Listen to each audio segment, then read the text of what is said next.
ഇബ്നു തൈമിയ നേരത്തെ ചില വാദങ്ങൾ അദ്ദേഹത്തിൽ നിന്ന് വന്നത് മാറി തൗബ ചെയ്ത് അങ്ങനെ അശ്അരി തരീഖത്തിനെ അദ്ദേഹം അംഗീകരിച്ച് എഴുതി ഒപ്പിട്ട് കൊടുത്തു.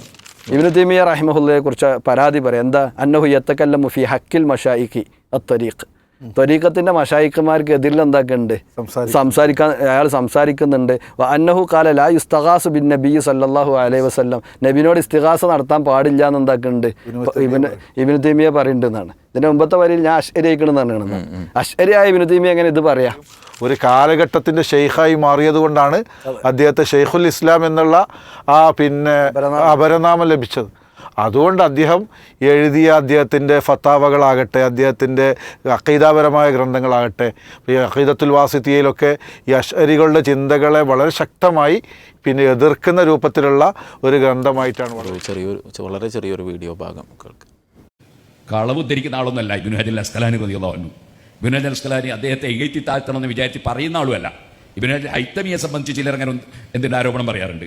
ഇബ്നു അസ്ഖലാനിയെ സംബന്ധിച്ച് അങ്ങനെ ആരും ഒരാരോപണം ഇന്ന് വരെ പറഞ്ഞിട്ടില്ല, പറയാൻ വകുപ്പില്ല. കാരണം ഇതിൻ്റെ തുടക്കത്തിൽ ഇബ്നു തൈമിയയുടെ പാണ്ഡിത്യത്തെക്കുറിച്ചൊക്കെ അദ്ദേഹം വിശദമായി പറഞ്ഞിട്ടുണ്ട്. അദ്ദേഹമാണിത് പറയുന്നത്. ഇബ്നു തൈമിയ നേരത്തെ ചില വാദങ്ങൾ അദ്ദേഹത്തിൽ നിന്ന് വന്നത് മാറി തൗബ ചെയ്ത് അങ്ങനെ അശ്അരി തരീഖത്തിനെ അദ്ദേഹം അംഗീകരിച്ച് എഴുതി ഒപ്പിട്ട് കൊടുത്തു. ഷെയ്ഖുൽ ഇസ്ലാം ഇബ്നു തൈമിയ റഹ്മത്തുള്ളാഹി അലൈഹി നമുക്കറിയാം, ദീനിൻ്റെ പ്രബോധന രംഗത്ത് വളരെ ശക്തമായ ഒരു സേവനം നിർവഹിച്ച മഹാനായ വ്യക്തിത്വമാണ് അദ്ദേഹം. നേരത്തെ കുറേ പിഴച്ച വാദങ്ങളിലും ചിന്താഗതികളിലും വിശ്വാസത്തിലൊക്കെയാണ് ഉണ്ടായിരുന്നത്. അതൊക്കെ തിരുത്തി അശ്അരിയത്തിലേക്ക് അദ്ദേഹം തിരിച്ചു വന്നിട്ടുണ്ട് എന്ന് ഇമാം അസ്ഖലാനി റഹ്മത്തുള്ളാഹി അലൈഹി പറഞ്ഞു എന്നാണ് ഇദ്ദേഹത്തിൻ്റെ ഈ ഒരു സംസാരത്തിൽ നിന്ന് നമുക്ക് മനസ്സിലാകുന്നത്. എന്താണ് അതിൻ്റെ ഒരു സത്യാവസ്ഥ? ഇതിൽ ഈ പ്രസംഗത്തിൻ്റെ തുടക്കത്തിൽ തന്നെ അദ്ദേഹം പറയുന്നൊരു ഭാഗമുണ്ട്. ഒരു 40-40 മിനിറ്റ് നീളമുള്ളൊരു പ്രസംഗമാണ് ഈ പ്രസംഗം. അപ്പോൾ അതിൽ അദ്ദേഹത്തിനോട് ഇപ്പോൾ സത്യത്തിൽ എന്താണെന്ന് വെച്ച് കഴിഞ്ഞാൽ, ഇപ്പോൾ ഈ സമസ്തൻ്റെ ഉള്ളിൽ ഇപ്പോൾ വലിയ പ്രശ്നങ്ങൾ, അതായത് ആദർശ വിഷയത്തിൽ തന്നെ നടന്നുകൊണ്ടിരിക്കുകയാണ്. ഇവരിടയിലുള്ള ഈ അശ്അരിയത്തും തസവ്വുഫും തമ്മിലുള്ള അടിശക്തമാവുകയും ആളുകളുടെ കൂട്ടത്തിൽ നിന്ന്, പ്രത്യേകിച്ച് മുത്തഅല്ലിമീങ്ങളുടെ കൂട്ടത്തിൽ നിന്ന് പല ആളുകളും ഇപ്പോൾ കിതാബ് നോക്കാനൊക്കെ തുടങ്ങിയപ്പോൾ ഷെയ്ഖുൽ ഇസ്ലാം ഇബ്നു തൈമിയ റഹിമഹുല്ല പറഞ്ഞ പല കാര്യങ്ങളും അവർക്ക് എന്താകാൻ തുടങ്ങി, ബോധ്യപ്പെടാൻ തുടങ്ങി. അപ്പോൾ ബോധ്യപ്പെടാൻ തുടങ്ങിയപ്പോൾ സ്വാഭാവികമാണ് അതിനൊരു മറുപടി എന്നുള്ളതാണ്. അതിൻ്റെ ചോദ്യം തന്നെ കേട്ട മനസ്സിലാക്കാം. ഇതിൻ്റെ തുടക്കത്തിൽ തന്നെ ചോദ്യമുണ്ട്. ഇബ്നു തൈമിയ റഹിമഹുല്ലൻ്റെ വാദങ്ങളെക്കുറിച്ചാണ് ചോദിക്കേണ്ടത്. ഒരു കാലഘട്ടത്തിൽ ഷെയ്ഖുൽ ഇസ്ലാം എന്ന് പറയാൻ മടിച്ചു, പിന്നെ ഷെയ്ഖും ഫിൽ ഇസ്ലാം പറഞ്ഞു. ഇപ്പോൾ മഹാപണ്ഡിതൻ എന്നൊക്കെ പറഞ്ഞിടത്തേക്ക് എത്തിയിട്ടുണ്ട്. കാരണം എന്താണെന്ന് വെച്ചാൽ അദ്ദേഹത്തിൻ്റെ അറിവിൻ്റെ മുമ്പിൽ ഒരാൾക്കും പിടിച്ചു നിൽക്കാൻ കഴിയില്ല എന്നുള്ളൊരു സത്യമാണ്. അള്ളാഹു അതിന് അർഹമായ പ്രതിഫലം ഷെയ്ഖിന് നൽകുക തന്നെ ചെയ്യട്ടെ എന്ന് നമ്മൾ പ്രാർത്ഥിക്കുകയും ചെയ്യുന്നു. ഇപ്പോൾ അദ്ദേഹം ഇതിൽ പറഞ്ഞൊരു കളവ് എന്താണെന്ന് വെച്ച് കഴിഞ്ഞാൽ, ഇപ്പോൾ ഇത് ഇബ്നു ഹജർ അസ്ഖലാനി റഹിമഹുല്ല സംഭവം ഉദ്ധരിച്ചിട്ടുണ്ട്. അദ്ദേഹം ഉദ്ധരിച്ചിട്ടുള്ളത് അദ്ദുററുൽ കാമിന ഫി അഅയാനിൽ മിഅത്തി സാമിന എന്ന് പറയുന്ന ഗ്രന്ഥത്തിലാണ് ഈ സംഭവം എന്താക്കുന്നത്, ഉദ്ധരിക്കുന്നത്. അതിലിപ്പോൾ അദ്ദേഹത്തിൻ്റെ വക അദ്ദേഹം തൗബ ചെയ്തു എന്നും ഒക്കെ ഇബ്നു ഹജർ പറഞ്ഞു എന്നുള്ളതാണ്. സത്യത്തിൽ എന്താണെന്ന് വെച്ച് കഴിഞ്ഞാൽ, ഈ കിതാബിൽ ആ കാലഘട്ടത്തിൽ, അഥവാ ഈ 8-ാം നൂറ്റാണ്ടിൽ, ഇവിടെ ആ പേരിൽ തന്നെ നമുക്ക് കാണാൻ സാധിക്കും, മിഅത്ത് സാമിന എന്ന് പറഞ്ഞല്ലോ. അപ്പോൾ ഇവിടെ ദുററുൽ കാമിന എന്ന് പറഞ്ഞ ഈ ഗ്രന്ഥത്തിൽ ആ കാലഘട്ടത്തിൽ ജീവിച്ചിരുന്ന കുറേ പണ്ഡിതന്മാരെയും അവർ തറാജു നടത്തിയ കുറേ, അഥവാ വിഷയങ്ങളിൽ നിന്ന് മടങ്ങിയ പല സംഭവങ്ങളെക്കുറിച്ച് ഇങ്ങനെ ഉദ്ധരിക്കണടുത്ത് ഇബ്നു തൈമിയ റഹിമഹുല്ലനെ കുറിച്ച് പറയുന്നുണ്ട്. അപ്പോൾ ഇബ്നു തൈമിയ റഹിമഹുല്ല ആ കാലഘട്ടത്തിൽ അന്നുണ്ടായിരുന്ന ഈ അശ്അരിയത്തിനെതിരിൽ, മുഅ്തസിലിയത്തിനെതിരിൽ എല്ലാവിധ പിഴച്ച വാദങ്ങൾക്കും ഇതിൽ ശക്തമായി പോരാടിയ ആളാണ്. അതുകൊണ്ട് തന്നെ ഈ ദുററുൽ കാമിനിയിൽ എന്തരെ പറഞ്ഞിട്ടുണ്ടെന്ന് വെച്ചാൽ, ഇത് മാത്രമൊന്നല്ല, ഇബ്നു തൈമിയയെ അംഗീകരിക്കുന്ന ആളുകളും കാഫിറുകളാണ്. അവരെന്താക്കണം, അവരുടെ രക്തവും അതുപോലെ തന്നെ മാംസവും ഒക്കെ ഹലാലാണ് എന്ന് പോലും എന്താക്കിയിട്ടുണ്ട്, ദുററുൽ കാമിനി കൊടുത്തിട്ടുണ്ട്. അത് ഇബ്നു ഹജർ പറഞ്ഞു എന്ന് പേരോട് പറയോ? അതായത് ആ കാലഘട്ടത്തിലെ പല ആളുകളും പറഞ്ഞ കാര്യങ്ങൾ എന്താക്കിയിട്ടുണ്ട് ഇദ്ദേഹം, അതായത് ഇബ്നു ഹജർ റഹിമഹുല്ല ഈ വിഷയത്തിൽ കൊണ്ടുവരുന്നുണ്ട്. അപ്പോൾ ഇവിടെ ഒരു സൂഫിയായിരുന്ന, അതായത് ജമാലുദ്ദീൻ അൽ-ലാഹിരി എന്ന് പറയുന്ന വ്യക്തി, അദ്ദേഹത്തിൻ്റെ മകൻ, അത് പ്രത്യേകമായിക്കോട്ടെ കിതാബിൽ എടുത്ത് പറയുന്നുണ്ട്, വലതു ഷെയ്ഖ്, അതായത് വദക്കറ വലതു ഷെയ്ഖ് ജമാലുദ്ദീൻ ഇബ്നു ദാഹിരി ഫി കിതാബിൻ കതബഹു ലി ബഅദി മആരിഫിഹി ബി ദിമഷ്ക്. ദിമഷ്കിലുള്ള അദ്ദേഹത്തിൻ്റെ ചില ആളുകൾക്ക് എഴുതിയൊരു കത്തുണ്ട്. ആ കത്തിൽ ഇങ്ങനെ സംഭവം എഴുതിയിട്ടുണ്ട് എന്നാണ് ആര് പറഞ്ഞത്? ഇബ്നു ഹജർ അസ്കലാനി പറയാണ് ഇങ്ങനെ ഇബ്നു തൈമിയ്യ റഹിമഹുല്ലയെ കുറിച്ച്. അതായത് ഇബ്നു തൈമിയ്യ റഹിമഹുല്ല അന്നുണ്ടായിരുന്ന ഈ സൂഫികൾ ഇപ്പോൾ ഇബ്നുൽ അറബിയൊക്കെ കാഫിറാണെന്ന് പറഞ്ഞതോടുകൂടി ഇവരെന്നായിട്ട് ഇളകി മറിയുന്നുണ്ട്. എന്നിട്ട് പല വട്ടങ്ങളായിക്കൊണ്ട് ഇതിൽ ആ ഭാഗങ്ങളൊക്കെ പറയുന്നത് ഞാൻ മൊത്തം വായിക്കല്ല, എന്താണ് പല വട്ടങ്ങളിലായിട്ട് നിങ്ങളുടെ ആദർശത്തിൽ നിന്ന് നിങ്ങൾ പിരിയണം എന്നൊക്കെ പറഞ്ഞിട്ട് അന്നത്തെ ഷാഫിഈ, മാലിക്കി, പിന്നെ അതുപോലെ തന്നെ ഈ വിഭാഗങ്ങളിൽപ്പെട്ടിട്ട മുത്താസിബീങ്ങൾ അഥവാ ആ കാലഘട്ടത്തിലെ ഈ മുത്താസിബ് എന്ന് പറഞ്ഞു കഴിഞ്ഞാൽ നമ്മൾ മനസ്സിലാക്കേണ്ട ഇവിടെ ഷാഫി മദ്ഹബിൻ്റെ കുഴപ്പമോ മാലിക്കി മദ്ഹബിൻ്റെ കുഴപ്പമോ ഹംബലി മദ്ഹബിൻ്റെ കുഴപ്പമൊന്നുമല്ല, അതിലുള്ള വർഗീയ ചിന്താഗതിക്കാരായ ആളുകൾ. ഈ ആളുകൾ ഷെയ്ഖുൽ ഇസ്ലാമിനെതിരിൽ ശക്തമായി കോടതിയുടെ മുമ്പിലും ഭരണാധികാരികളുടെ മുമ്പിലും പരാതികൾ കൊടുക്കുകയും ചെയ്ത് അങ്ങനെ കുറേ പ്രശ്നങ്ങൾ ഉണ്ടായിട്ടാണ് അദ്ദേഹത്തെ എന്താക്കുന്നത്. അന്നത്തെ ഭരണകൂടം പലപ്പോഴും അഷായിറത്തിന് പ്രാമുഖ്യമുള്ള ഭരണകൂടമായതുകൊണ്ട് തന്നെ അവരെ ചോദ്യം ചെയ്തതിൻ്റെ പേരിലാണ് ഇദ്ദേഹത്തെ ജയിലിലിട്ടത്. അങ്ങനെ ജയിലിൽ നിന്ന് നിങ്ങളിത് മടങ്ങുന്നുണ്ടോ എന്നൊക്കെ ചോദിച്ച് ഇല്ല ഒരിക്കലും മടങ്ങൂല എന്നൊക്കെ പറഞ്ഞതിൻ്റെ അടിസ്ഥാനത്തിൽ പിന്നീട് അദ്ദേഹത്തെ ജയിലിൽ നിന്ന് ഇറക്കി കൊണ്ടുവന്നൊരു സമൂഹത്തിൻ്റെ മുമ്പിൽ കൊണ്ടുവന്ന് കാര്യങ്ങൾ ചോദിച്ചപ്പോൾ ഞാൻ അഷ്അരിയാണെന്ന് അദ്ദേഹം പറഞ്ഞു എന്നും പിന്നെ അതുപോലെ തന്നെ അഷ്അരികളുടെ ചില വിശ്വാസ കാര്യങ്ങൾ അവിടെയൊക്കെ പറയുകയും ചെയ്തു എന്ന് ഇയാൾ കത്തെഴുതി ഇവരെ ആരെഴുതി ഇബ്നു ഹജർ അസ്കലാനി റഹിമഹുല്ല ഈ കിതാബിൽ എന്താക്കിയിട്ടുണ്ട് കൊടുത്തിട്ടുണ്ട്, എടുത്തു കൊടുത്ത സാധനമാണ്. ഇനി മാത്രമല്ല ഞാൻ ആ പറഞ്ഞതിൻ്റെ തൊട്ട് ബാക്കിൽ തന്നെ എന്ത് പറയുന്നുണ്ടെന്ന് അറിയോ, അതൊക്കെ പറഞ്ഞേക്കാണ്ട് പിന്നെ പ്രശ്നങ്ങളൊക്കെ തീർന്നു എന്ന് പറഞ്ഞു. അപ്പം പിന്നെയും വരികയാണ് ആര് സുമ്മജിത്തമ ജംഅ സൂഫിയാക്കളുടെ കൂട്ടത്തിൽപ്പെട്ട ഒരു ടീം പിന്നെയും വന്നു. എവിടേക്കാണ് വരേണ്ടത്? താജുദ്ദീൻ ഇബ്നു അത്താ എന്ന് പറഞ്ഞാൽ അന്നത്തെ കാലത്തെ ഖാലിയാണ്. ഖാലിൻ്റെ അടുത്ത് വരികയാണ്. ഒരു ഷവ്വാൽ മാസത്തിലെ വന്ന് എന്നിട്ട് ഷവ്വാൽ മാസത്തിൽ വന്നിട്ട് കോട്ടയിൽ വന്നിട്ട് പറയാം ഷക്കോ മിൻ ഇബ്നു തൈമിയ്യ. പിന്നെ എന്തൊക്കെ തന്നെയാണ് ഇബ്നു തൈമിയ്യ റഹിമഹുല്ലയെ കുറിച്ച് പരാതി പറയാം. എന്താ? അന്നഹു യതകല്ലമു ഫി ഹക്കിൽ മശായിഖി അത്വരീഖ്, ത്വരീഖത്തിൻ്റെ മശായിഖ്മാർക്ക് എതിരിൽ എന്താക്കുന്നുണ്ട് അയാൾ സംസാരിക്കുന്നുണ്ട്. അന്നഹു ഖാല ലാ യുസ്തഗാസു ബിൻ നബി സല്ലല്ലാഹു അലൈഹി വസല്ലം, നബിനോട് ഇസ്തിഗാസ നടത്താൻ പാടില്ല എന്ന് എന്താക്കുന്നുണ്ട് ഇബ്നു തൈമിയ്യ പറയുന്നുണ്ടെന്നാണ്. ഇതിൻ്റെ മുമ്പത്തെ വരിയിൽ ഞാൻ അഷ്അരി ആയിക്കണമെന്ന് പറഞ്ഞാണ്. അഷ്അരിയായ ഇബ്നു തൈമിയ്യ എങ്ങനെ ഇത് പറയാം? അഷ്അരിയായ ഇബ്നു തൈമിയ്യ ആണെന്നുണ്ടെങ്കിൽ സ്വാഭാവികമായിട്ടും അഷ്അരികളുടെ വിശ്വാസപ്രകാരം നബി സല്ലല്ലാഹു അലൈഹി വസല്ലമയോട് ഇസ്തിഗാസത്തിന് ഒരു പ്രശ്നമില്ല. ദുറൽ കാമിനയിൽ പേരോട് വായിച്ച വരിൻ്റെ നേരെ 2 വരി താഴത്താണ്. ആ പേജ് മറിച്ചേണ്ട ആവശ്യമില്ല. 2 വരി താഴത്താണ് ഈ എഴുതിയിട്ടുള്ളത്. എന്ത്? ഷക്കൗ മിൻ ഇബ്നു തൈമിയ്യ അന്നഹു യതകല്ലമു ഫി ഹക്കിൽ മശായിഖി ത്വരീഖ് വ അന്നഹു ഖാല ലാ യുസ്തഗാസു ബിൻ നബി സല്ലല്ലാഹു അലൈഹി വസല്ലം. അള്ളാഹു റസൂലിനോട് എന്ത് ഇസ്തിഗാസ നടത്താൻ പാടില്ല എന്ന് പറഞ്ഞുകൊണ്ട് വരുന്നു എന്നുള്ളതാണ്. ഇനി ഇതിലുള്ള രസം എന്താണെന്ന് വെച്ച് കഴിഞ്ഞാൽ ഇത് ഹിജ്റ 707 ഇബ്നു തൈമിയ്യൻ്റെ ഈ തൗബ എന്നതെന്നാണ് ഇതിൽ എഴുതേണ്ടത്. ഇത് കഴിഞ്ഞ് മിസ്രിൽ നിന്ന് ഇബ്നു തൈമിയ്യ മടങ്ങുന്നുണ്ട്. പിന്നീടാണ് ഇബ്നു തൈമിയ്യൻ്റെ അടുത്ത് ശിഷ്യത്വം സ്വീകരിച്ചുകൊണ്ട് മഹാനായ ഇബ്നു അബ്ദുൽ ഹാദി റഹിമഹുല്ലനെ പോലെയുള്ള ആളുകൾ, അതുപോലെ തന്നെ ഇബ്നു തൈമിയ്യൻ്റെ ശിഷ്യന്മാരുടെ കൂട്ടത്തിൽ ഉസ്താദിനോളം വലിയ ശിഷ്യൻ എന്ന് പറയുന്ന ശിഷ്യനാണ് ഇബ്നു ഖയ്യിമുൽ ജൗസി റഹിമഹുല്ല. ഇബ്നു ഖയ്യിമുൽ ജൗസി റഹിമഹുല്ല അതുമുതൽ മരണം വരേക്കും ഇബ്നു തൈമിയ്യൻ്റെ കൂടെ കൂടിയ മഹാപണ്ഡിതനാണ്. അവരൊക്കെ അഖീദ പഠിക്കേണ്ടതും അവർ ഈ അഷ്അരിയത്തിനെ എതിർക്കാൻ വേണ്ടി ഇബ്നു ഖയ്യിമുൽ ജൗസി റഹിമഹുല്ലക്ക് നൂനിയ എന്ന് പറഞ്ഞിട്ടൊരു കിതാബ് തന്നെ ഉണ്ട്, കവിതാ സമാഹാരമാണ്. അഷ്അരികളെ നമ്മളെ ഭാഷയിൽ പറഞ്ഞാൽ നിലം തൊടാതെ അടിക്കണേ ചെയ്യേണ്ടത്. അഷ്അരികളെയും ജഹ്മികളെയും മുഅ്തസിലികളെയും വന്നിട്ടുള്ള മുഴുവൻ ആളുകളെയും. ഇനി നോക്കാം, ഇബ്നു തൈമിയ്യൻ്റെ ശിഷ്യന്മാരുടെ കൂട്ടത്തിൽപ്പെട്ട ആളാണ് ഇമാം ദഹബി റഹിമഹുല്ല, ഇമാം ഇബ്നു കസീർ റഹിമഹുല്ല.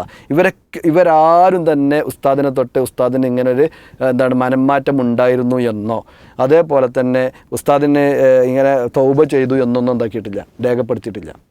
ഇത് ഏതോ ഒരു ഷെയ്ഖ് ജമാലുദ്ദീൻ്റെ മോൻ എന്താക്കി ഒരു കത്തിൽ എഴുതിയപ്പോൾ ആ കത്തിൻ്റെ കോപ്പി കിട്ടിയ ആൾക്കാരെന്താക്കി ആ കത്തിൻ്റെ കോപ്പി അത് ചരിത്രത്തിൻ്റെ ഭാഗമാണ്. കാരണം നമ്മൾ മനസ്സിലാക്കേണ്ടത് ഇബ്നു തൈമിയ്യയെ അങ്ങേ അറ്റം നശിപ്പിക്കുവാൻ വേണ്ടി ശ്രമിച്ച ആളുകളെ സംബന്ധിച്ചിടത്തോളം ഇബ്നു തൈമിയ്യൻ്റെ പേരിലൊരു കത്ത് ആ പേരിൽ കോപ്പി ചെയ്തുണ്ടാക്കാനുള്ള എന്തല്ല വലിയൊരു പണിയുള്ള കാര്യമല്ല. ഇപ്പോൾ ഉസ്മാൻ ബിൻ അഫ്ഫാൻ റളിയല്ലാഹു അൻഹുവിൻ്റെ പേരിൽ കത്ത് ചെയ്ത ടീമുണ്ടായിരുന്നു.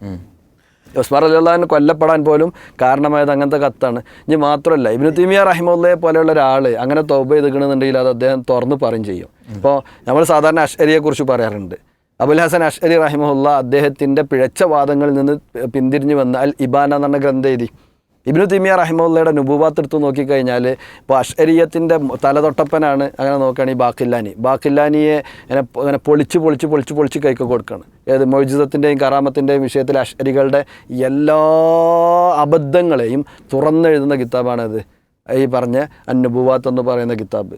രണ്ടാമത്തത് ഇതേപോലെ തന്നെ നമ്മൾ എടുത്തു നോക്കുകയാണെങ്കിൽ അഖീദത്തു തദ്മുരിയ, അഖീദത്തുൽ വാസിത്തിയ പോലെയുള്ള ഗ്രന്ഥങ്ങൾ, അതിനെക്കുറിച്ച് ഇൻഷാ അല്ലാഹ് വേറെ തന്നെ നമുക്ക് ചെയ്യാൻ ഒരു പ്രൂഫ് പോയിൻ്റ് ചെയ്യണമെങ്കിൽ സമയം അതിന് മാത്രം മതിയാവില്ല. അപ്പോൾ പറഞ്ഞു വന്നതെന്താണെന്ന് വെച്ച് കഴിഞ്ഞാൽ ഇങ്ങനത്തെ ഗ്രന്ഥങ്ങളൊക്കെ എടുത്ത് നോക്കിക്കഴിഞ്ഞാൽ ഇതിലൊക്കെ ഈ പറഞ്ഞ അശായിറത്തിൻ്റെ അടിസ്ഥാനവാദങ്ങളെ മുഴുവൻ ഗണ്ണിക്കുന്നതായിക്കൊണ്ടാണ് ഷെയ്ഖുൽ ഇസ്ലാമിൻ്റെ ഗ്രന്ഥങ്ങളിലൊക്കെ കാണാൻ കഴിയുന്നത്. അപ്പോൾ ഷെയ്ഖുൽ ഇസ്ലാമിൽ നിന്ന് നേരിട്ട് കൊണ്ടോ അല്ലെങ്കിൽ ഷെയ്ഖുൽ ഇസ്ലാമിൻ്റെ ഗ്രന്ഥങ്ങളിലോ ഷെയ്ഖുൽ ഇസ്ലാമിൻ്റേത് എന്നറിയപ്പെട്ടിട്ടുള്ള ലോക മുസ്ലിമീങ്ങൾ അംഗീകരിക്കുന്ന ഗ്രന്ഥങ്ങളിലോ അദ്ദേഹത്തിൻ്റെ ശിഷ്യന്മാരെന്നറിയപ്പെടുന്ന ഇമാം ദഹബി സമസ്തക്കാർക്ക് തള്ളാൻ പറ്റില്ല, ഇബ്നു കസീർ സമസ്തക്കാർക്ക് തള്ളാൻ പറ്റില്ല, ഇങ്ങനത്തെ ആളുകൾ ആ ആളുകളിൽ നിന്നൊന്നും എന്തായിട്ടില്ല ഇങ്ങനെ ഇബ്നു തൈമിയ്യ റഹിമഹുല്ല മടങ്ങിയതായിക്കൊണ്ട് കാണാൻ പറ്റൂല എന്ന് മാത്രമല്ല, ഇബ്നു തൈമിയ്യ റഹിമഹുല്ല മരിക്കുന്നത് വരേക്കും ഹിജ്റ 728 അദ്ദേഹം മരിക്കുന്നത്, അതുവരേക്കും ഇത് ഹിജ്റ 707 തൗബ ചെയ്തത്, 20 കൊല്ലത്തെ അത് കഴിഞ്ഞിട്ട് പിന്നെ 20 കൊല്ലം പിന്നെയും ജീവിച്ചിട്ടുണ്ട്. ഈ 20 കൊല്ലത്ത് അദ്ദേഹത്തിന് ശിഷ്യന്മാരുണ്ടായിട്ടുണ്ട്. ആ 20 കൊല്ലം അദ്ദേഹം ദർസുകൾ എടുത്തിട്ടുണ്ട്. ആ 20 കൊല്ലം അദ്ദേഹം ഫത്വകൾ കൊടുത്തിട്ടുണ്ട്. ഇതിലൊന്നും ഈ ഇബ്നു ഹജർ അസ്കലാനി റഹിമഹുല്ലാഹ് എടുത്തെടുത്ത ജമാലുദ്ദീൻ ഷെയ്ഖിൻ്റെ മോൻ്റെ ഈ ഒരു വരിയെ പ്രോത്സാഹിപ്പിക്കുന്ന ഒരു വരി പോലും കാണിച്ചു തരാൻ പറ്റില്ല. അങ്ങനെ കാണിക്കുകയാണെങ്കിൽ പേരോട് ഉസ്താദിനെ പോലത്തെ ആളുകളൊക്കെ പറയേണ്ടത് ശരിയാണ് നമുക്ക് പറയുന്നത്. പിന്നെ ഇവരൊക്കെ പറയുമ്പോൾ നമുക്കുള്ളൊരു സമാധാനം, അള്ളാഹുവിൻ്റെ റസൂലിൻ്റെ പേരിൽ കളവ് പറയുന്ന മനുഷ്യന്മാരെ സംബന്ധിച്ചിടത്തോളം എന്ത് ഇബ്നു തൈമിയ്യൻ്റെ പേരിൽ കളവ്? അപ്പോൾ അതൊരു വലിയൊരു സംഭവമായിട്ട് നമ്മൾ കാണേണ്ടതില്ല. ഇബ്നു തൈമിയ്യനെ അശ്അരിയാക്കി കഴിഞ്ഞാൽ സത്യത്തിൽ ഇനി സമസ്തഞ്ഞും പൊളിയാൻ പോവുകയാണ്. കാരണം വെച്ചാൽ അപ്പോൾ ഷെയ്ഖ് അശ്അരിയാണ് അല്ലേ എന്ന് പറഞ്ഞ് കുറേ മുത്തഅല്ലിമീങ്ങൾ എന്തായിക്കോളും വീണ്ടും പഠിക്കാനുള്ള ഒരു വഴി അതിലൂടെ തുറക്കപ്പെടുന്നതാണ് സൂചിപ്പിക്കാനുള്ളത്. ഏതായിരുന്നാലും കാര്യങ്ങളെ കൃത്യമായി ഗ്രഹിക്കാനും ഹിദായത്തിൽ നിലനിൽക്കാനൊക്കെ ഉള്ള തൗഫീഖ് നമുക്കൊക്കെ അള്ളാഹു നൽകട്ടെ എന്ന് ആത്മാർത്ഥമായി പ്രാർത്ഥിക്കുകയാണ്. അള്ളാഹു ആലം. ശരിക്ക് ഇബ്നു തൈമിയ്യ റഹ്മത്തുള്ളാഹി അലൈഹിയുടെ ഒരുപാട് ഗ്രന്ഥങ്ങൾ അതൊക്കെയും അദ്ദേഹം ഈ അശ്അരിയത്തിൻ്റെ വിശ്വാസ വൈകല്യങ്ങളെ ശരിക്കും തുറന്നു കാണിക്കല്ലേ ചെയ്തിട്ടുള്ളത്. യഥാർത്ഥത്തിൽ ലോകം അംഗീകരിച്ച ഒരു പണ്ഡിതനാണ് ഇബ്നു തൈമിയ്യ റഹ്മത്തുള്ളാഹി അലൈഹി. അദ്ദേഹം ജീവിച്ചിരിക്കുന്ന കാലഘട്ടത്തിൽ ഇസ്ലാമിനെതിരെ വന്ന എല്ലാ കക്ഷികളോടും നേരിട്ട് അംഗം വെട്ടിയിട്ടുള്ള ആളാണ്. പിന്നെ അന്നത്തെ ഗ്രീക്ക് തിയോളജിക്കെതിരെ, അതേപോലെ തന്നെ ക്രിസ്ത്യാനിറ്റിക്കെതിരെ, അതേപോലെ ഇസ്ലാമിലെ ഈ രൂപത്തിൽ വന്ന മുഅ്തസിലിയ ചിന്താഗതിക്കെതിരെ, അത് അശ്അരി ചിന്താഗതിക്കെതിരെ, അള്ളാഹുവിൻ്റെ സിഫത്തുകളെ വ്യാഖ്യാനിച്ചതിനെതിരെ, അതേപോലെ തന്നെ വിശുദ്ധ ഖുർആൻ സൃഷ്ടിയാണ് എന്ന് പറഞ്ഞ ചിന്താഗതിക്കെതിരെയൊക്കെ ശക്തമായി പ്രതികരിച്ച ലോകത്തെ അറിയപ്പെടുന്ന പണ്ഡിതന്മാരുടെ കൂട്ടത്തിലൊരാളാണ് ഇബ്നു തൈമിയ്യ. പിന്നെ പേരോട് സഖാഫി ഇങ്ങനെ പറയാൻ ഞാൻ മനസ്സിലാക്കുന്ന കാരണം പേരോട് സലഫി അക്കീദയിലേക്ക് ചായുന്നു എന്നുള്ളൊരു ആരോപണം നമ്മുടെ നൗഷാദ് അഹ്സനിയുടെ ഭാഗത്തു നിന്നുണ്ട്. അപ്പോൾ മൂപ്പർക്ക് പേരോടിൻ്റെ അനുയായികൾക്കിടയിൽ നൗഷാദിൻ്റെ ആരോപണം എന്തല്ല, അത് ശരിയല്ല എന്നുകൂടി സ്ഥാപിക്കലൊരു അനിവാര്യമായതുകൊണ്ടാണ് ഈ കിതാബിൻ്റെ നടുവിന്ന് ചെറിയൊരു ഉദ്ധരണി മാത്രം എടുത്തുകൊടുത്തിട്ട് ഇബ്നു തൈമിയ്യ എന്താണ് അശ്അരിയത്തിലേക്ക് പിന്നെ മാറിയിട്ടുണ്ട് എന്ന് മൂപ്പര് പറയാൻ ശ്രമിക്കുന്നത്. അതിൽ തന്നെ മൂപ്പർക്ക് ഉറപ്പില്ല.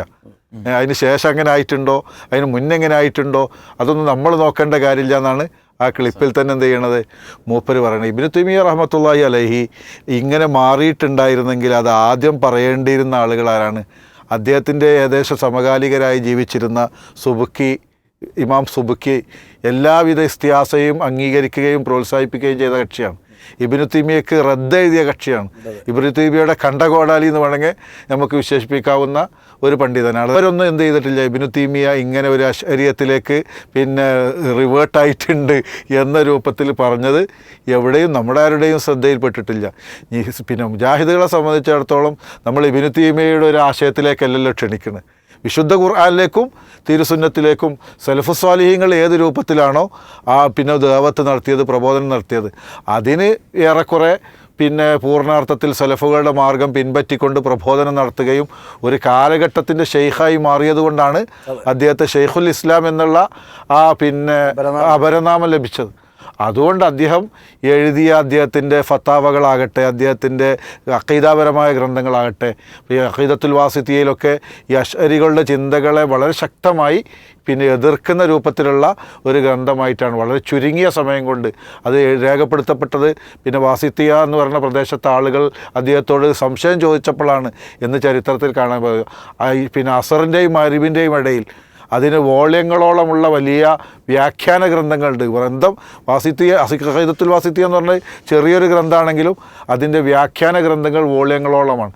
ആ രൂപത്തിൽ മഹാപണ്ഡിതനായ അദ്ദേഹം അശ്അരിയത്തിലേക്ക് മടങ്ങി എന്നുള്ളതൊരു മനസ്സമാധാനത്തിന് പറയാൻ, ഞാൻ സലഫി ആയിട്ടില്ല എന്നുള്ളത് മറ്റുള്ള ആളുകളെ ബോധ്യപ്പെടുത്താനുള്ള ഒരു ശ്രമം മാത്രമായിട്ടാണ് നമുക്ക് കാണാൻ സാധിക്കുന്നത്. ഏതായിരുന്നാലും ഇബ്നു തൈമിയ്യ റഹ്മത്തുള്ളാഹി അലൈഹിയെ പോലെ ഈ ഇസ്ലാമിക സമൂഹത്തിന് ഒരുപാട് സംഭാവനകൾ അർപ്പിച്ചിട്ടുള്ള ഒരുപാട് പണ്ഡിതന്മാരുണ്ട്. അള്ളാഹു അവർക്കെല്ലാവർക്കും ഉന്നതമായ സ്ഥാനം നൽകി അനുഗ്രഹിക്കുമാറാകട്ടെ. അവരെയും നമ്മെയും അവൻ്റെ ഉന്നതമായ സ്വർഗത്തിൽ ജന്നത്തുൽ ഫിർദൗസിൽ ഒരുമിച്ച് കൂട്ടുമാറാകട്ടെ. കൂടുതൽ ഇസ്ലാമിനെക്കുറിച്ച് പഠിക്കാൻ നമുക്ക് അള്ളാഹു തൗഫീഖ് നൽകുമാറാകട്ടെ. ഇതിലേക്ക് ചേർത്തി പറയാനുള്ള ഒരു കാര്യം എന്താ വെച്ചാൽ, ഇത് സത്യത്തിൽ അദ്ദേഹം ഒരു എന്താ പറയുക, ഈ ഇരുട്ട് കൊണ്ട് ഓട്ടടക്കാന്ന് പറഞ്ഞൊരു ഏർപ്പാടുണ്ട്. അതിപ്പോൾ ഈ നൗഷാദ് ഹസനി ഇവർ ഈ തസവുഫിൻ്റെ സത്യസന്ധമായ വേർഷനാണ്. അതായത് യഥാർത്ഥ 100% സമസ്ത എന്ന് പറയാൻ പറ്റിയ ആളുണ്ടെങ്കിൽ പഴയ സമസ്ത എന്ന് പറയാൻ പറ്റുമെങ്കിൽ നൗഷാദ് ഹസനി മാത്രമേ ഉള്ളൂ. ബാക്കിയുള്ളവരൊക്കെ മാറി. അപ്പോൾ സ്വാഭാവികമായിട്ട് അതിന് നൗഷാദ് ഹസനി പലപ്പോഴും ഇവരെ പല നേതാക്കന്മാരുടെ പേരുകൾ തന്നെയാണ് ഉദ്ധരിക്കേണ്ടത്. ഈ പേരോടിനോട് ചോദിക്കുന്ന ചോദ്യം ഇബ്നു തൈമിയ്യനെ വെച്ച് ചോദിക്കുന്നു എങ്കിൽ പോലും ഇത് മൊത്തം കേട്ട് കഴിഞ്ഞാൽ മനസ്സിലാവും. അപ്പോൾ ഇസ്ലാമിൻ്റെ തെളിവ് എന്ന് പറഞ്ഞാൽ ഇവർ തുടങ്ങുന്നത് തന്നെ എന്താണ്, ഇസ്ലാമിലെ തെളിവ് എന്ന് പറഞ്ഞു കഴിഞ്ഞാൽ ഏതെങ്കിലും പണ്ഡിത വചനങ്ങളല്ല. ഇവർ തുടങ്ങേണ്ടത് അങ്ങനെയാണ്. അതായത് ഖുർആന്, ഹദീസ്, ഇജ്മാ, ഖിയാസ് ഇവർ പറഞ്ഞില്ല. പിന്നെ കുറച്ച് കഴിഞ്ഞിട്ടുണ്ട് ഖിയാസ് തെളിവാണ് ആർക്കെന്ന് വെച്ചാൽ മുജ്തഹിദീങ്ങളായ പണ്ഡിതന്മാർക്ക്. അതിപ്പോൾ ഇമാം ഷാഫിയെ പോലെയുള്ള അബുൽ ഹസൻ അഷ്അരിയെ പോലെയുള്ള ആളുകളും പിന്നെ അങ്ങനത്തെ ആളുകളാണ്. അപ്പോൾ എന്നിട്ട് മുപ്പര് പറഞ്ഞതെന്ന് വെച്ചാൽ ആദ്യത്തെ 3 തലമുറയുള്ള ആളുകൾ, പിന്നെ അവരെ പിന്നിൽ ഇങ്ങനെ വന്നൊരു ഈ പറഞ്ഞ ഇമാം ഹസൻ അഷ്അരിയെ പോലെയുള്ള അബുൽ ഹസനെ പോലെയുള്ള ആളുകൾ വരെയുള്ളേ ഉള്ളൂ.